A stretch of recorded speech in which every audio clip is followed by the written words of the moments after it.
Hello, students. So, this week we are emerging into the future of the urban ecology. It's a new module. And in this particular week, we'll be discussing future of urban ecosystem, and we have accordingly identified 5 different lecture areas. One by one, we will go through them. And before going into today's lecture, I would like to go back and try to understand what we have discussed in last 2 weeks. If you remember, in the ninth module that week we have discussed the nature based solutions. We could not complete the entire discussion, so in the module 10 we have started with one concluding lecture on the nature based solution. Then we have talked about very important thing, that urban ecosystem and its assessment. And in that assessment we talked about the holistic assessment of urban ecosystem. We talked about urban infrastructure assessment. In addition to that, we have gone for very important 2 different index: ecological footprint, also we discussed the handprint there, and city biodiversity index, and which we have been able to understand that how Indian cities are actually adopting it. And today, as I mentioned, we will be discussing the future of urban ecosystem. And today's structure will be something like that. We will introduce the topic, the SCTI, Science, Engineering, Technology, Innovation. We will talk about SETI in urban framework, anchoring SETI to urban ecosystem, then we'll be discussing, then transition to Indian context, and SETI and the resilience imperative. That will be our concluding section for today's lecture. So, SETI, the general framework, science, engineering, technology, and innovation, a systemic framework explaining how knowledge is generated, translated, deployed, and scaled to address complex real world problems, is the SETI definition. It is very relevant because it is applicable across sectors, whether energy, health, infrastructure. Critically helpful, SETI is for complex adaptive systems like cities. When we look at this SETI, then you can see the 4 components: science, the engine of inquiry; engineering, the translation of that understanding; technology, implementation and operation of the system which we have generated out of engineering; and then the innovation, scaling and transformation so that it can sustain. And you can see that SETI is a life cycle of action, and it's a continued action. We will go by component wise. Science, the first component, and its role is generating understanding and evidence. And the function science is actually having, that is, it asks how does the system work and what are the limits, and many such how, what, why it answers. Key deliverables of the science is identifying boundary conditions and thresholds. The examples are thermodynamics of heat transfer, microbial ecology of waste decomposition, hydrology of soil infiltration rates, etc. Without science, interventions are blind to natural laws, which we have seen in ancient societies. The second component is the engineering, and the role of engineering is translating understanding into design. And it asks, how do we shape the system to meet needs within limits? Because we have understood the limits from science. And its key deliverables are reliability and safety factor under uncertainty. The types of engineering we can get, that can be gray engineering, concrete pumps, pipes, that is static; or ecological engineering, wetlands, biosoils, living shorelines, that is dynamic. You can also explain engineering in many different types. Without engineering, science remains an abstract theory. So, the third component is the technology for SETI, and its role is enabling implementation and measurement, and its function is, it is asking what tools make the anything possible and scalable. Its key deliverable is the efficiency and the data feedback. The types of technology we can look at it like hard tech, materials, high albedo paint, machineries like aerators, or soft tech like GIS, AI modeling, IoT sensors. Without technology, solutions remain manual and unscalable. So you can find a solution through science and engineering, but without technology, you cannot really scale it up. The fourth component we'll be discussing is innovation, and its role is enabling adaptation and diffusion. Its function is asking the question, how do we make this the societal norm? It's not an exception, but it's a normal thing. Key deliverables sustainability, whether it is financial, social, or institutional. And innovation scope goes beyond the gadgets. It includes policy, finance, like green bonds, and behavioral changes. So, primarily, you can see the discussion is having the alignment with the ecosystem. And without innovation, solutions die as pilot projects. The valley of death is a very common, I will say, anxiousness we can find with the innovators group. The SETI continuum matrix, the science functions are inquiry understanding, and it defines the boundary conditions and the mechanics. Example in the water sector can be hydrological study of soil infiltration rates. From the engineering side, we can see its design and translation and its role in creating physical systems within limits. Example, design of a sponge park detention basin.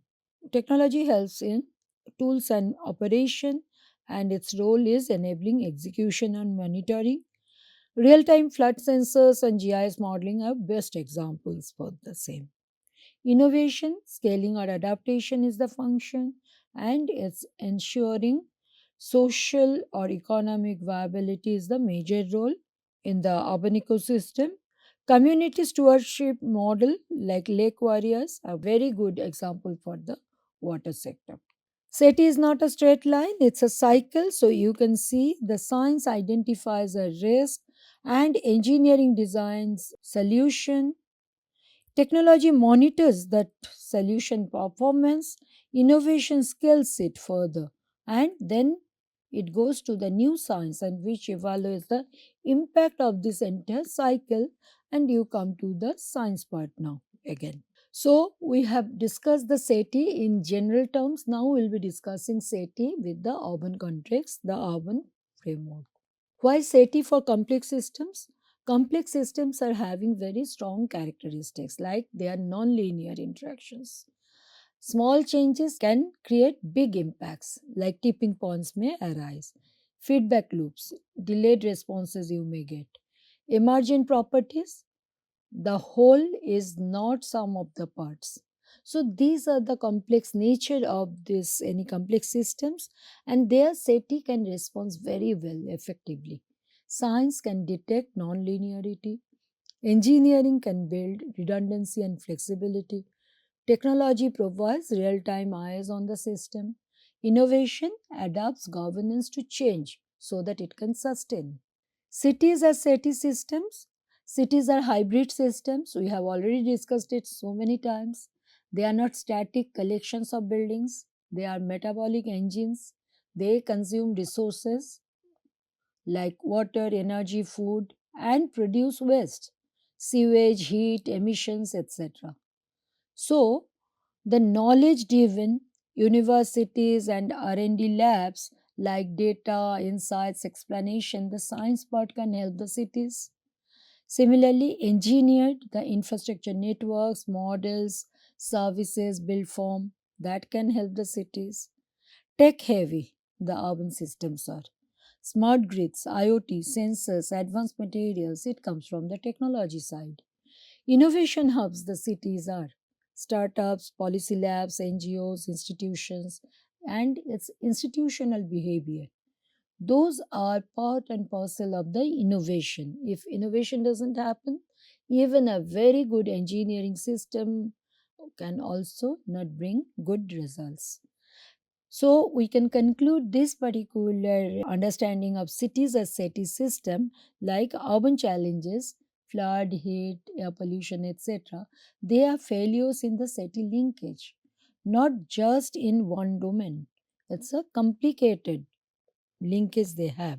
One cannot simply conserve nature in the city, rather actively engineer and manage it with the city approach. SETI, the four pillars of urban transition.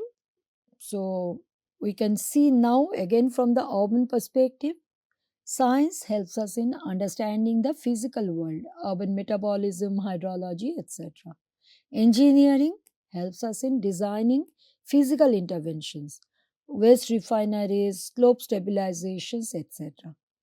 Technology helps the citizens like tools for monitoring and optimization, not only citizens but also the urban managers, IoT, AI, digital twins, etc.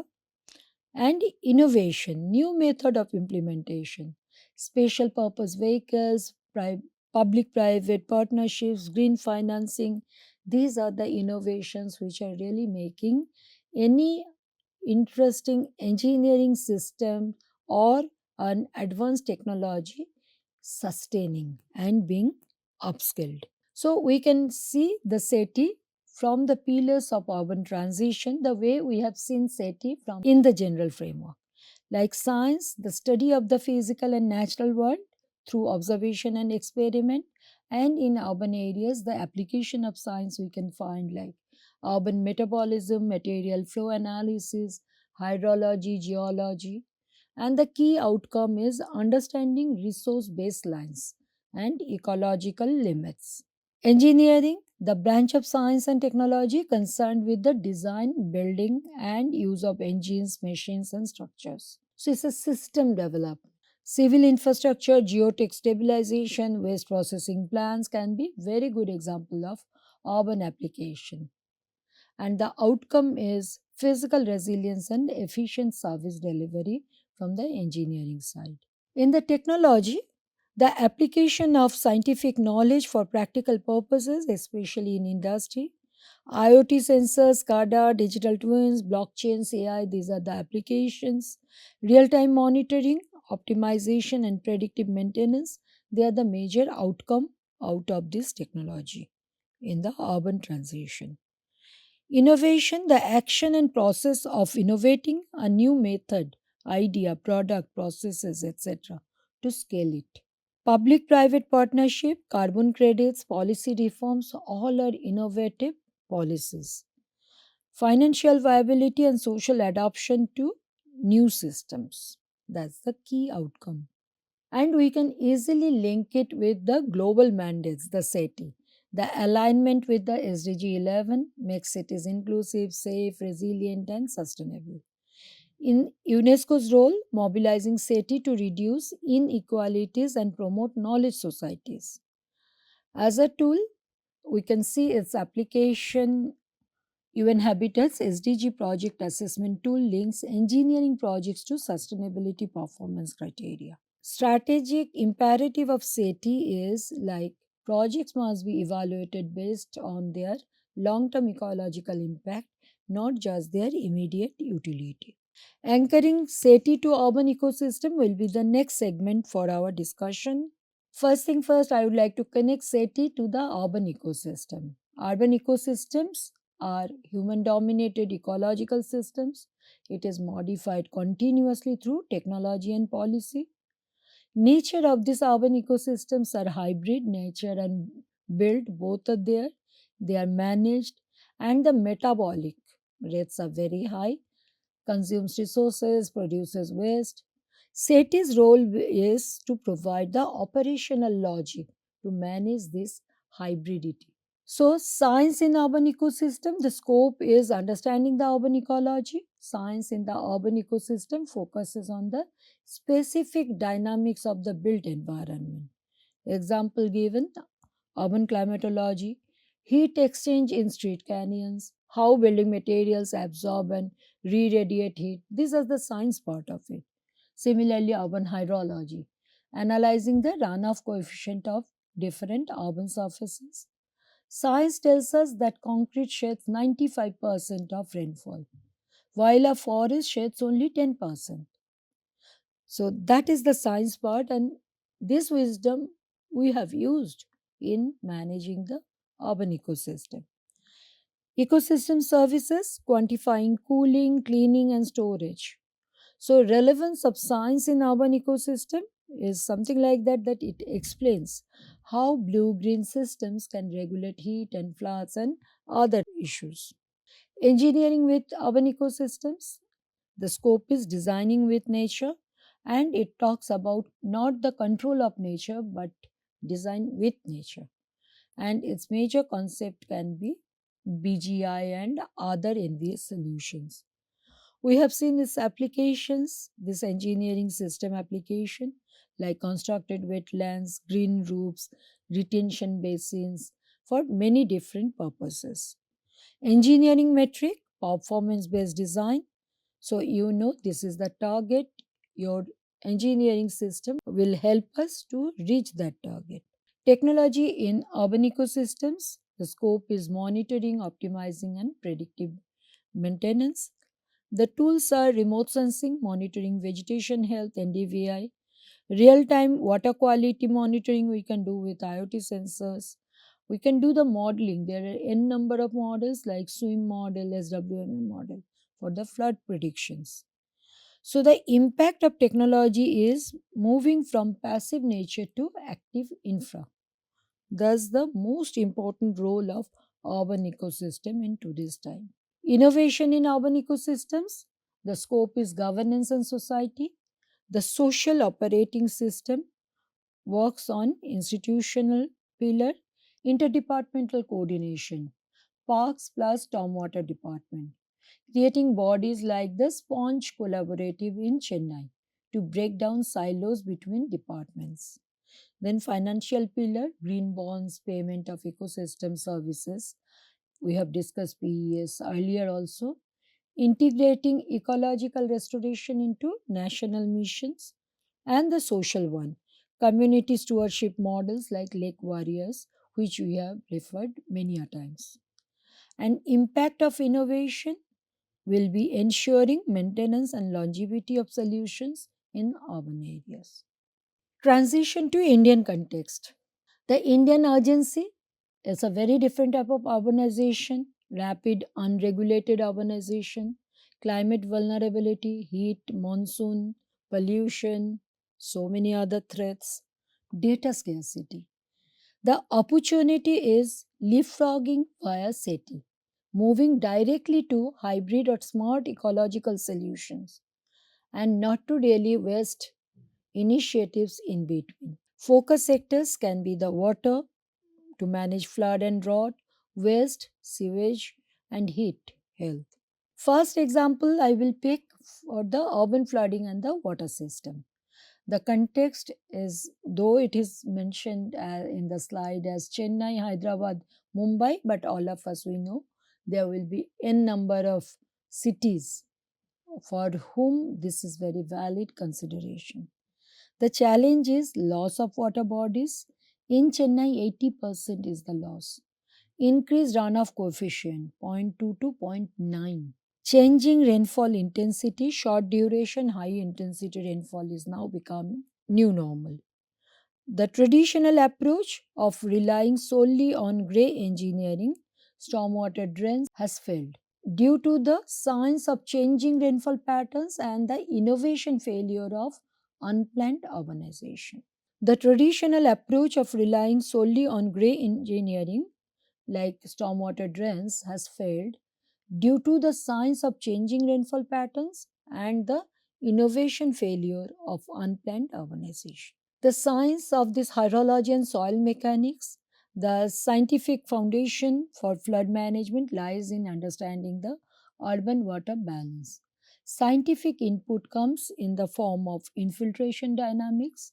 Rapid urbanization has increased the runoff coefficient from zero point 0.2 to more than zero point 0.9. Soil characterization, understanding clay versus sandy soil percolation rate, and we are changing the soil of the city as well rampantly. Climate science, redefining 100-year flood baselines. The science tells us that historical rainfall averages are no longer a reliable predictor for future engineering design. Aquifer mapping, identifying recharge zones versus run-up zones. These are the contributions from the science side. In the engineering side, the concept of spawn city paradigm, the system creation. Engineering translates this scientific reality into spawn city concept, a network of infrastructure designed to absorb, store, and slow down water. You need not to really worry about that, oh, swan city, it's a concept borrowed from China. In India also we had so many similar concepts, like enter Indo-Gangetic plain used to have the Ahar Pine or its equivalent system, where not a single drop of additional monsoon water used to go west. It used to be integrated with agricultural pattern, holding ponds, so many other structures. The mechanism in today's time, detention, holding water temporarily to reduce the peak flow, or filtration, using gravel or plants to trap the silt, a major Indian issue. Hybrid overflow connects to grey storm drains, safety valves. This is also becoming a major issue for failing. Disconnect between design and execution is one of the major criticism engineering is facing. Some sponge parks were constructed as concrete lined pits with simple percolation walls. This grey execution of a green concept negates the ecological science, biodiversity, groundwater interaction, highlighting the need for rigorous engineering oversight. Modeling and early warning, we will be discussing this as part of the technology. And again, our focus is water related. The tools like SWIM, Stormwater Management Model, which is used to simulate flood scenarios. In Hyderabad, this has been used for optimizing biodetention cell depth. Depth reduces peak flow by 94%. Real time monitoring, Flood Citizen Observatory, real time crowdsourced data in Chennai, it has been applied. Managing sluice gates based on real time data. Sensors, water level monitoring in subways and lakes, GIS mapping. So, all this technology are really helping us a lot. In Bengaluru and Delhi, GIS technology has been used to map the encroachment of natural drainage channels, which is called as Raja Kaluves, providing the legal and technical evidence needed for restoration efforts. Next part is the innovation, the collaborative governance, because in the water sector we have seen that a very important role is played by governance. If it fails, the initiative is failing. Institutional innovation, the Sponge Collaborative in Chennai, that is breaking silos between engineers, architects, and government. Innovation bridges the gap between the bureaucratic and engineering departments, which are focusing on concrete, and ecological designers who are focusing on nature. Policy innovation, AMRUT 2.0, mandates city water balance plans and funds the rejuvenation of water bodies. Social innovation, community stewardship of local ponds to prevent garbage dumping. In Hyderabad, the restoration of Neknampur Lake by the NGO Dhrubangsh showcase social innovation. There are so many very good examples, even in UP, Rajasthan, Gujarat, about these local initiatives, social innovation. Indian example, the second one I have chosen for the urban heat mitigation. The context is heat waves are India's new normal.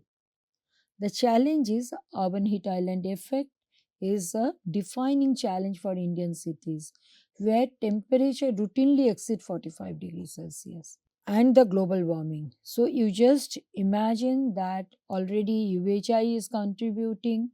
The normal temperature range is 45 degree Celsius plus in many cases, and heat waves are there. Global warming is happening. So it's a very, very difficult scenario as far as heat stress is concerned. Impact is on the health, mortality, economic, labor losses, energy, AC demand. SETI can provide the framework to transit from energy intensive active cooling to passive structural cooling. Science, the thermodynamics of a city, the key concepts. Albedo. Science explains UHI through the low albedo reflectivity of asphalt and concrete. Thermal emittance, ability to release absorbed heat. Evapotranspiration, cooling effect of vegetation. Latent heat flux. A single large tree can provide a cooling effect equivalent to 10 room sized AC running for 20 hours a day. So just imagine. Heat risk mapping, scientific studies use LST data derived from the satellite imagery to identify heat hotspots. In Delhi, research found that tin roofed homes in slums can be 5 degrees Celsius hotter than the outdoor air, creating a heat trap. So, outdoor it is also beyond your acceptable limit, indoor is additional heat. Engineering, passive design, and material science like cool roofs, high albedo coatings, tiles, they reflect 80% of the sunlight. So it reduces indoor temperature by 2 to 4 degrees Celsius and AC load will also get down by almost 20%. Net zero cooling stations in Jodhpur, community shelters with wind towers plus vetiver curtains and solar power. These stations function off grid, providing a critical refuge for outdoor workers so they can take shelter when it is unbearable. Green envelopes, vertical gardens, and green roofs in Delhi, simulation studies using EnviMed had shown that combining green roofs with high emissivity facade paints offered the most effective mitigation for high density residential area. Now we will come for the technology for precision and prediction, like tools like satellite imagery, AIML, the Resilience 360 platform used in Delhi, employs AI to generate hyperlocal heat risk profiles for over 9,000 structure at the roof level, and they have been identified as the tin sheets. Early warning systems, Ahmedabad pioneered the use of meteorological focus to trigger heat alerts, red, orange, yellow. Technology enables the dissemination of these alerts via SMS, WhatsApp, and digital billboard to millions of residents instantly. The innovation part, like governance and policy, success stories. Telangana Cool Policy 2328. The mandate is compulsory for large commercial or government buildings. 300 square kilometer of school roofing is the target, and innovation is linked to the occupancy certificate. So enforcement is almost guaranteed. Ahmedabad Heat Action Plan, very first one in South Asia, institutionalized heat as a disaster. It saved almost 1200 lives per year post implementation. Delhi's 2025 HAP plan has also been in place. It has released in 2025, but the report highlights a failure in execution innovation. So maybe the science, engineering, and technology part is okay, but you have to also ensure innovation part. So now we will come for the concluding section today, that is SETI and the resilience imperative. Resilience, we know the capacity to absorb shock and recover. SETI, how it can contribute the feedback loop. Science, it anticipates the shock. Risk modeling detects a vulnerability. Engineering absorbs that shock, buffer capacity, designs a solution. Technology helps in signaling the shock, early warning, scales and monitors it, and innovation helps in recovering and adapting, like insurance, social capital, and it institutionalizes it. New science evaluates the impact and restarting the cycle. So, new science is actually ensuring that it's a cyclical loop. And the impact of SETI On resilience is it ensures maintenance and longevity of the solutions. The peril of broken lines, diagonizing urban failures through SETI reveals the broken lines like technocratic trap. Engineering plus technology without innovation is a white elephant projects like STPs that are never turned on because the society are not with the project. Pilot trap, science plus innovation without engineering or technology, small pocket solutions that never scale up. One beautiful park in a flooding city cannot be the solution. Blind spot, innovation without science, policy that ignores physics, like tree planting in the wrong soil types or wrong type of selection. So, the path forward, the SETI framework, the Science, Engineering, Technology, and Innovation framework, is a call to action. The future urban ecosystems request professionals who are polymaths, be scientists. Continuously, one should question the ecological baseline and the metabolic flows of the city. Be engineers, design robust, fail safe, and hybrid systems that work with nature's forces, not against them. Be technologists, leverage the new tools to make these invisibles, heat, pollution, groundwater, more visible and manageable. And be innovators. Recognize that the best design is useless if it cannot be financed, legislated, or embraced by the community. So, with these learnings, today we would like to summarize the lecture where we discuss the SETI idea and the framework. We discuss the SETI with the urban ecosystem context, transition to Indian context, and SETI and resilience imperative was the last section. These are the references. Thank you.